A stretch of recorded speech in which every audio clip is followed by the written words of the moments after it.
नमस्ते मित्रांनो, आपण आलेलो आहोत खोकरमोह येथील लोकसेवा हॉटेलवरती.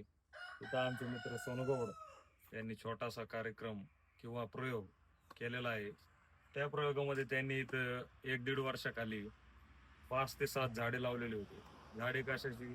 केळीची. केळी पाहू शकताय तुम्ही, कशी केळी कोणत्या पद्धतीने आलेली आहे. तर त्यांना विचारूत आपण थोडा त्यांचा काय 1-1.5 वर्षामध्ये त्यांनी काय काय केलं काय नाही केलं. नमस्कार. नमस्कार. आपण कधी लावली होती केळी? हे 1.5 वर्ष झाले आपण लावली. केळीची खासियत काय आहे तुमची? केळी एवढी भारी कसं काय आली? त्याला काही खत नाही, काही नाही, फवारणी नाही, काही नाही. ती खडकामध्ये लावलेली आपण. खडकामध्ये फक्त मुरुम हे पाहू शकताय तुम्ही, मुरुम आणि माती. ते मुरुम भरलेला आहे. तर या मुरुमामध्ये केळीच्या अशा उत्कृष्ट पद्धतीने त्याला फवारणी नाहीये. उत्कृष्ट पद्धतीने पीक आलेलं आहे. केळीचं पीक पाहू शकताय.